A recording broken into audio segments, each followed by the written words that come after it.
J'ai une question bien intéressante pour vous. Est-il important qu'un croyant ne s'associe pas à un incroyant dans le mariage et en affaires? Demeurez à l'écoute. La parole de Dieu va nous donner une réponse bien claire aujourd'hui à l'émission À travers la Bible.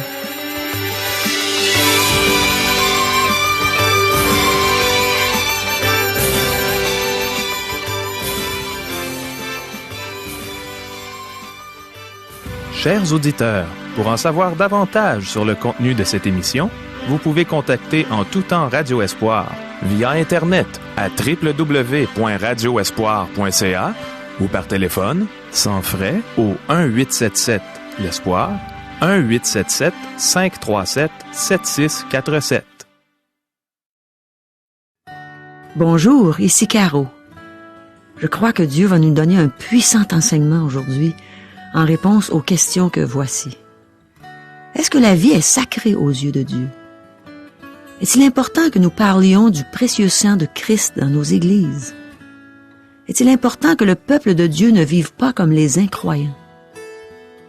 Est-ce parce que nous sommes meilleurs que les autres que Dieu nous a rachetés? Est-ce que Dieu veut nous protéger de l'idolâtrie et de l'immoralité? Est-il dangereux pour un croyant de s'associer aux incroyants? J'ai bien hâte d'entendre les réponses à ces questions. Remercions Dieu pour sa parole merveilleuse. Remercions-le pour la liberté qu'on a dans notre pays, la liberté de lire, d'entendre prêcher et de pratiquer sa parole. Remercions-le de nous donner des prédicateurs comme le pasteur Régent Joly, des hommes qui tiennent à ce que les gens connaissent les Saintes Écritures pour les appliquer dans leur vie et pour ainsi glorifier leur Créateur. Prions.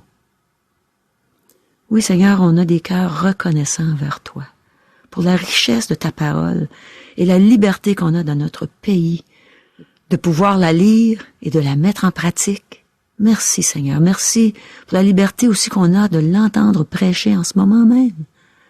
Enseigne-nous, Seigneur.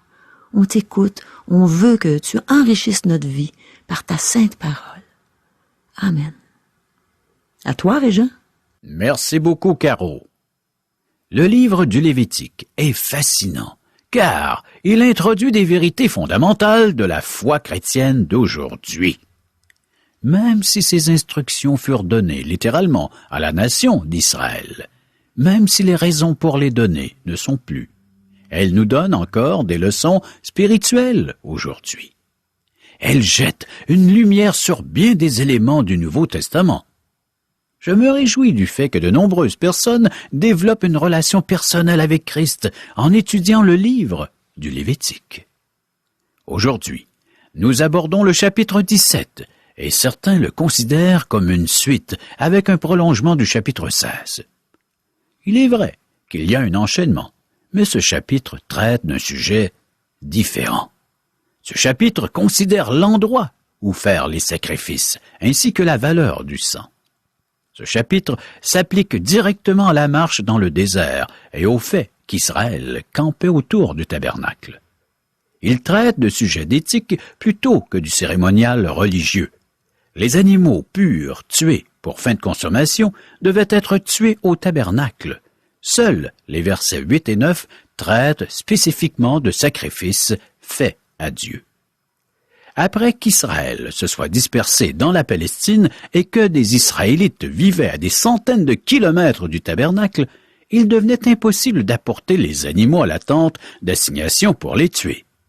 Dieu a modifié les directives de ce 17e chapitre alors que le peuple entra en Palestine. Néanmoins, quand tu en auras le désir, tu pourras tuer du bétail et manger de la viande dans toutes les portes, selon les bénédictions que t'accordera l'Éternel ton Dieu. Celui qui sera impur et celui qui sera pur pourront en manger, comme on mange de la gazelle et du cerf. Seulement, vous ne mangerez pas le sang. Tu le répandras sur la terre comme de l'eau.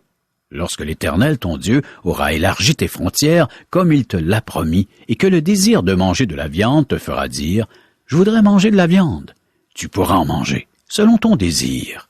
Si le lieu que l'Éternel ton Dieu aura choisi pour y placer son nom est éloigné de toi, tu pourras tuer du gros et du menu bétail, comme je te l'ai prescrit, et tu pourras en manger dans tes portes selon ton désir.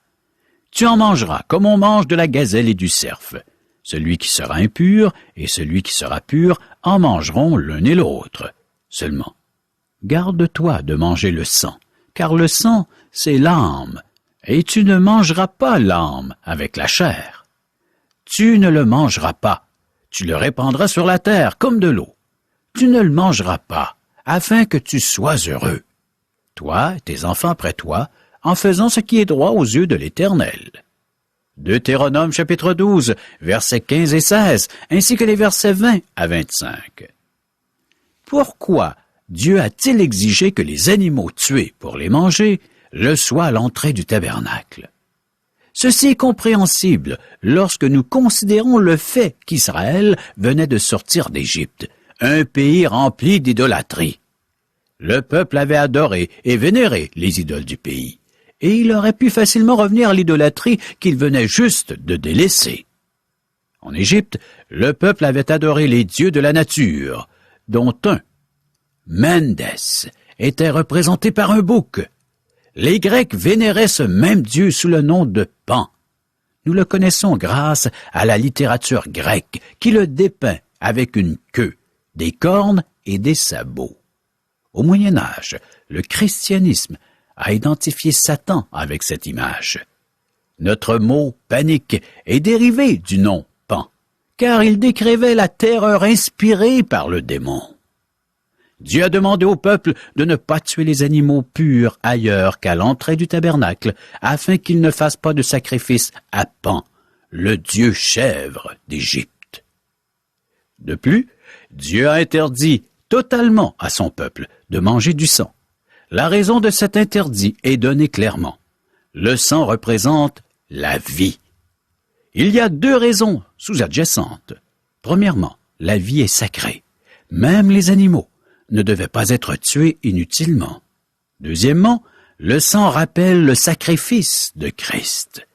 Le sang était le moyen d'expiation, le symbole de la réconciliation et le symbole du sacrifice de Christ, notre substitut.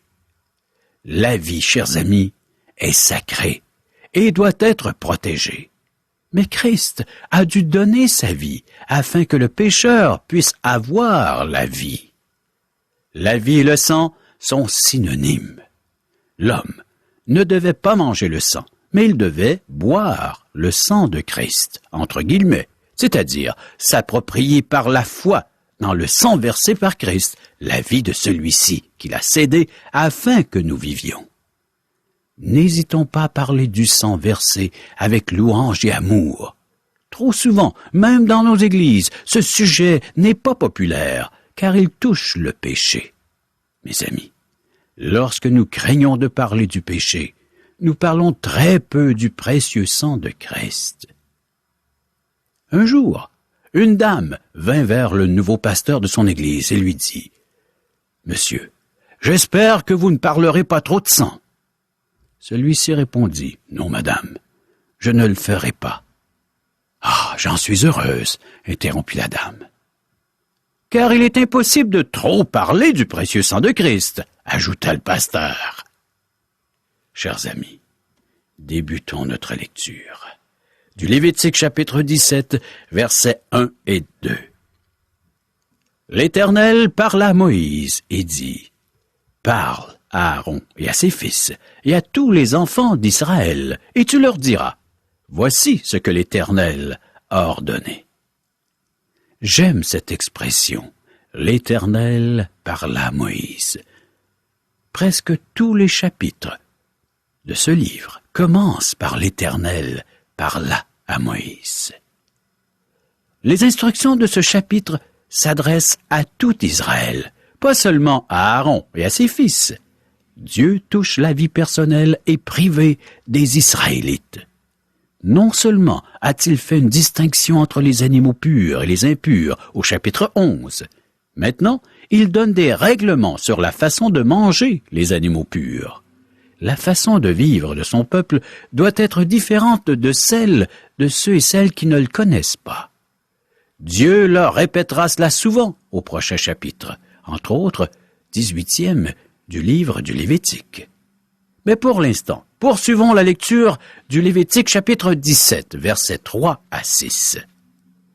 Si un homme de la maison d'Israël égorge dans le camp ou hors du camp un bœuf, un agneau ou une chèvre, et ne l'amène pas à l'entrée de la tente d'assignation pour en faire une offrande à l'Éternel devant le tabernacle de l'Éternel, le sang sera imputé à cet homme. Il a répandu le sang. Cet homme-là sera retranché du milieu de son peuple.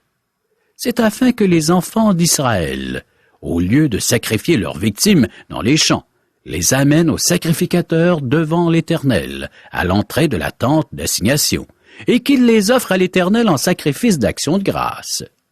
Le sacrificateur en répandra le sang sur l'autel de l'Éternel, à l'entrée de la tente d'assignation, et il brûlera la graisse, qui sera d'une agréable odeur à l'Éternel.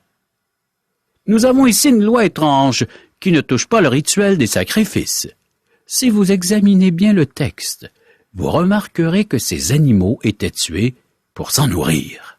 Autrement dit, Dieu désirait être invité au repas. Par ce geste symbolique, les dieux étrangers étaient exclus. Pourquoi Dieu était-il sévère à ce sujet? Si quelqu'un du peuple désirait manger un agneau, il devait l'apporter à l'entrée de la tente d'assignation pour le tuer. Qu'importe que tous auraient su que l'homme avait des invités pour le dîner, ou qu'il aurait omis d'inviter sa belle-mère, l'animal devait être tué à l'entrée du tabernacle. Ceci fut ordonné à cause du contexte culturel et historique duquel sortait le peuple. Chez les païens, un animal était offert à une idole avant d'être tué. Dieu voulait empêcher son peuple de se tourner de nouveau vers l'idolâtrie, ce qui aurait entraîné des ténèbres spirituelles et un jugement. Lorsque le peuple de Dieu vivait en Égypte, il était aussi idolâtre que les Égyptiens. Il ne fut pas racheté parce qu'il était supérieur aux autres peuples. Dieu les a rachetés parce qu'il a entendu leurs cris et qu'il avait fait une alliance avec Abraham, Isaac et Jacob. Lorsque Dieu fait une alliance, il la respecte. Nous savons que le peuple était idolâtre lors de son séjour en Égypte, car les Écritures l'affirment. En ce jour-là, j'ai levé ma main vers eux pour les faire passer du pays d'Égypte dans un pays que j'avais cherché pour eux, pays où coule le lait et le miel, le plus beau de tous les pays. Je leur dis, rejetez chacun les abominations qui attirent ce regard, et ne vous souillez pas par les idoles de l'Égypte. Je suis l'Éternel, votre Dieu. Et ils se révoltèrent contre moi, et ils ne voulurent pas m'écouter. Aucun ne rejeta les abominations qui attiraient ses regards, et ils n'abandonnèrent point les idoles de l'Égypte. J'eus la pensée de répandre ma fureur sur eux, d'épuiser contre eux ma colère au milieu du pays d'Égypte. Ézéchiel, chapitre 20, versets 6 à 8. Dieu veut que le peuple se défasse de ses habitudes idolâtres qu'il a acquises en Égypte. Il avait vénéré des animaux, et les sacrifices sanglants faisaient partie des us et coutumes du pays. Il faut connaître cet arrière-plan afin de comprendre pleinement les exhortations de Paul que nous retrouvons dans le Nouveau Testament, entre autres dans l'Épître aux Corinthiens. Première Épître aux Corinthiens, chapitre 8, versets 1 à 13, ainsi qu'au chapitre 10, versets 1 à 33. Les Corinthiens étaient des idolâtres et ils offraient leurs animaux à leurs idoles. Ils laissaient leurs animaux au temple et la viande était revendue sur le marché. C'est au temple que l'on pouvait acheter les meilleurs filets mignons. Aujourd'hui, vous allez le chercher chez votre boucher. Mais au temps du Nouveau Testament, les prêtres et les scribes enseignaient aux Juifs de ne pas manger de viande offerte aux idoles. Cependant, les païens convertis en achetaient sans aucun remords de conscience, car ils savaient que les idoles n'étaient rien. Les chrétiens juifs n'aimaient pas manger en compagnie des chrétiens d'origine païenne à cause de cette différence entre eux. Ce chapitre 17 du livre du Lévitique explique le contexte historique des versets de l'Épître aux Corinthiens. lorsque le concile de Jérusalem a dû se prononcer sur la question de la judaïsation, Jacques, un des anciens de cette Église, a parlé au nom du groupe et il a déclaré « C'est pourquoi je suis d'avis qu'on ne crée pas des difficultés à ceux des païens qui se convertissent à Dieu, mais qu'on leur écrive de s'abstenir des souillures des idoles, de l'impudicité, des animaux étouffés et du sang. » Le livre des Actes, chapitre 15, versets 19 et 20. Dieu enseignait aux non-juifs que la vie est sacrée. Puis-je ajouter que l'abattage d'animaux pour fin de consommation est encore associé à des rites païens aux Indes. En fait, la nation d'Israël avait peu de viande à manger dans le désert. L'incident au sujet des cailles nous a révélé cela. Le peuple s'est plaint car il n'avait pas de viande. Qui nous donnera de la viande à manger? Nombre chapitre 11 verset 4. Ceci était vrai chez toutes les nations de l'Antiquité, et certains pays de l'Est n'ont pas abondamment de viande. En fait, certains peuples sont même végétariens. Un animal pur, choisi pour être consommé, devait être tué à l'entrée de la tente d'assignation. Son sang était répandu à cet endroit. Le sang était placé sur l'autel et le gras brûlé comme offrande d'odeur agréable. C'était un sacrifice d'action de grâce. Le reste de l'animal était remis à son propriétaire qui pouvait le manger. Comprenez-vous pourquoi les Juifs n'approuvaient pas que les non-Juifs mangent de la viande offerte aux idoles? Revenons à notre texte. Lévitique chapitre 17, verset 7. « Ils n'offriront plus leurs sacrifices aux boucs avec lesquels ils se prostituent. Ce sera une loi perpétuelle pour eux et pour leurs descendants. » C'est ainsi que Jéroboam, le fils de Nébat, a fait pécher Israël. Jéroboam établit des sacrificateurs pour les hauts lieux, pour les boucs et pour les veaux qu'ils avaient faits. 2 Chroniques, chapitre 11, verset 15. Ceci réfère à la vénération dégradante, de licencieuse de la nature associée au dieu Pan. Dieu dit à son peuple, « Ne faites pas cela. Apportez vos animaux à l'entrée du tabernacle. » C'est pourquoi que les peines mentionnées au verset 4 sont sévères. Ces lois furent modifiées lorsqu'Israël arriva en Palestine, mais le principe enseigné par ces lois est éternel. Chers amis, il est très important que nous comprenions ceci aujourd'hui. Le peuple était en danger de retourner à l'idolâtrie et à l'immoralité grossière. Aujourd'hui, de nombreuses personnes sont retournées à la vénération de la nature. Lévitique, chapitre 17, versets 8 et 9.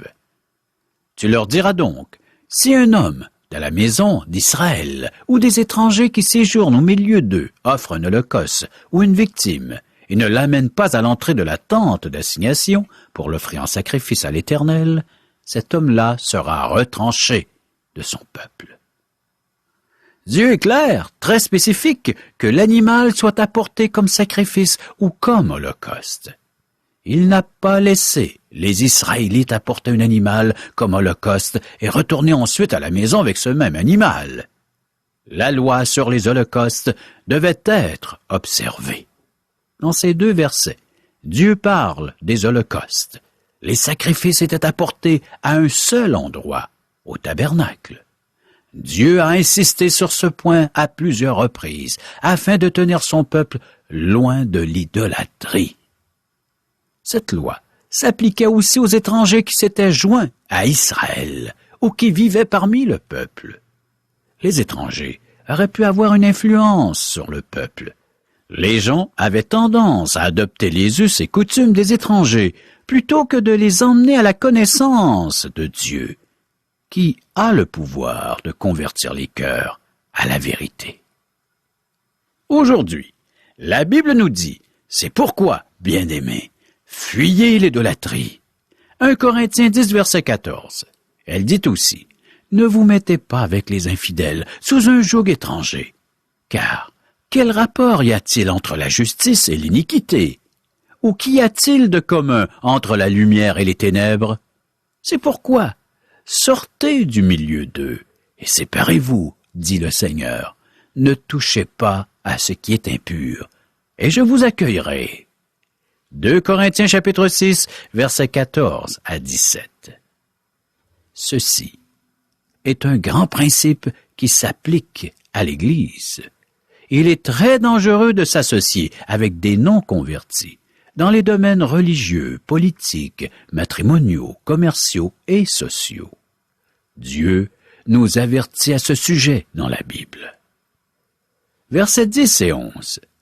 Si un homme de la maison d'Israël ou des étrangers qui séjournent au milieu d'eux mange du sang d'une espèce quelconque, je tournerai ma face contre celui qui mange le sang, et je le retrancherai du milieu de son peuple. Car la vie de la chair est dans le sang. Je vous l'ai donné sur l'autel, afin qu'il servît d'expiation pour vos âmes, car c'est par l'âme que le sang fait l'expiation. Le verset 11 est le verset clé de ce livre. La vie est dans le sang. Ceci est répété au verset 14. C'est le fondement de tous les sacrifices. Versets 12 à 14. C'est pourquoi j'ai dit aux enfants d'Israël, personne d'entre vous ne mangera du sang, et l'étranger qui séjourne au milieu de vous ne mangera pas du sang. Si quelqu'un des enfants d'Israël ou des étrangers qui séjournent au milieu d'eux prend à la chasse un animal ou un oiseau qui se mange, il en versera le sang et le couvrira de poussière. Car la vie de toute chair, c'est son sang qui est en elle. C'est pourquoi j'ai dit aux enfants d'Israël, vous ne mangerez le sang d'aucune chair, car la vie de toute chair, c'est son sang. Quiconque en mangera sera retranché. Oui, mes amis, même le chasseur devait verser le sang de son gibier sur le sol et le couvrir de terre afin que les rapaces ne le mangent pas. En faisant cela, les chasseurs se rappelaient la valeur du sang et pouvaient louer Dieu pour le sang versé pour l'expiation de leurs péchés. Voyez-vous, tout acte, tout geste devrait nous rappeler à quel prix l'homme a été racheté. Même dans la forêt, Dieu ne permettait pas à un homme d'oublier la valeur du sang. Nous devons louer Dieu pour notre rédemption de tout lieu et de tout endroit. Les chasseurs d'Israël devaient être des hommes de foi. Ils ne devaient pas tuer pour assouvir des passions, mais pour se nourrir. Versets 15 et 16. Toute personne indigène ou étrangère qui mangera d'une bête morte ou déchirée lavera ses vêtements, se lavera dans l'eau et sera impure jusqu'au soir, puis elle sera pure. Si elle ne lave pas ses vêtements et ne lave pas son corps, elle portera la peine de sa faute. Cette loi fut donnée car le corps d'une bête morte ou déchirée contenait du sang coagulé. Ceci donnait à la personne un temps de réflexion qui l'encouragerait dorénavant à penser à sa rédemption et à l'expiation de ses péchés. Tout devient spirituel pour celui qui croit en Dieu. Jésus-Christ a prononcé des paroles très intéressantes. Celui qui mange ma chair et qui boit mon sang a la vie éternelle, et je le ressusciterai au dernier jour, car ma chair est vraiment une nourriture, et mon sang est vraiment un breuvage. Celui qui mange ma chair et qui boit mon sang demeure en moi, et je demeure en lui. Jean, chapitre 6, versets 54 à 56. Parce que la vie de la chair est dans le sang, Jésus dit que nous devons accepter par la foi son sang versé pour nos péchés, et nous recevrons la vie éternelle. Prochaine émission, Lévitique chapitre 18. Merci beaucoup, Régent. C'est bien clair maintenant qu'on doit s'approprier par la foi dans le sang versé par Christ, la vie qu'il a cédée afin que nous vivions. Mes amis, louons Dieu pour le sang de Christ qui a été versé à la croix pour l'expiation de nos péchés. Louons-le chaque jour, remercions-le pour notre rédemption, pour la vie éternelle qu'on a reçue grâce à ce précieux sang.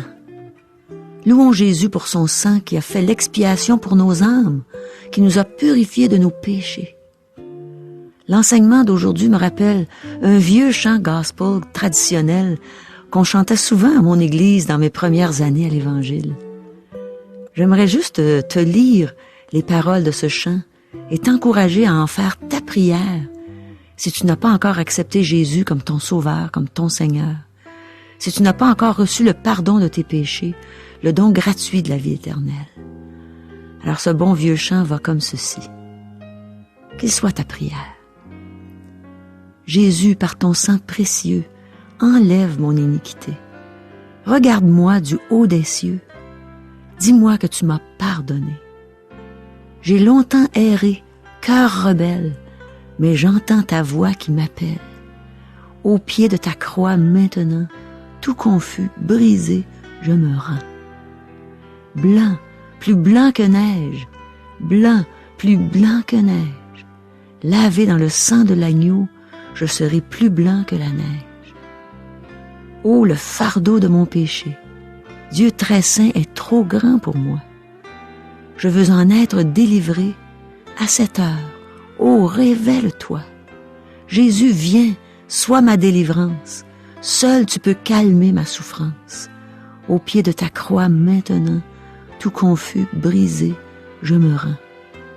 Blanc, plus blanc que neige, blanc, plus blanc que neige, lavé dans le sang de l'agneau, je serai plus blanc que la neige. Si tu as fait de ces 2 couplets et de ce refrain ta prière, eh bien, tu peux maintenant réciter le 3e couplet avec assurance. Il va comme ceci. Ô Jésus, ton sang précieux a lavé mon iniquité. Oui, tu m'as répondu des cieux, ton amour m'a tout pardonné. Je te contemple et je puis croire qu'en toi j'ai complète victoire. Au pied de ta croix maintenant, je me relève triomphant. Blanc, plus blanc que neige, blanc, plus blanc que neige, lavé dans le sang de l'agneau, mon cœur est plus blanc que la neige. C'est pas beau ça, tu penses? Il y a un endroit où on a dit « Tout confus, brisé, je me rends ». Et la parole de Dieu nous dit que celui qui croit en Jésus, qui met sa confiance en lui, ne sera pas confus. Alors, une fois que tu as reçu Jésus comme Sauveur, comme Seigneur, toute cette confusion disparaît. Puis tu as l'assurance d'avoir la vie éternelle. Alors, donne ta vie au Seigneur. Laisse-le te sauver. Régent, je pense que les gens comprennent pas exactement c'est quoi un déjeuner de l'espoir. Pourrais-tu l'expliquer? Avec joie, Caro. Les gens sont invités à venir participer à un déjeuner de l'espoir qui se déroule dans un restaurant. Un endroit où les gens sont habitués à venir. Qui n'a pas pris un repas dans un restaurant? C'est un lieu public. Alors les gens viennent, ils y assistent et ils peuvent manger gratuitement. Wow! Gratuitement, en plus d'entendre un merveilleux témoignage. C'est ça qui fait que le déjeuner est merveilleux, c'est qu'il y a un témoignage d'une personne. Ça pourrait être toi, Caro, ou moi, ou une toute autre personne qui a vécu une expérience personnelle avec Dieu. Comment est-ce que Dieu a transformé, changé, je pourrais même dire bouleversé sa vie? Eh oui, Dieu a vraiment bouleversé la mienne et j'aime ça raconter ça. J'aime ça aussi, pouvoir chanter mes anciens succès. C'est le fun de voir les gens qui rient d'entendre toutes ces anciennes chansons-là. Et finalement, je leur dis ce que Dieu a fait pour moi. Puis c'est merveilleux. C'est bon dans mon cœur de l'annoncer aux gens, combien Dieu les aime. Et ça se fait à la grandeur du Québec. Comment peut-on savoir s'il y en a un près de chez nous? Eh bien, vous pouvez nous rejoindre par téléphone. 1-877-L'Espoir, 1-877-537-7647 ou via courriel à www.radioespoir.ca ou à notre adresse postale. Radio Espoir, casier postal 34 143 Charlebourg, province de Québec, G1G 6P2. Chers amis, au revoir. Et à demain.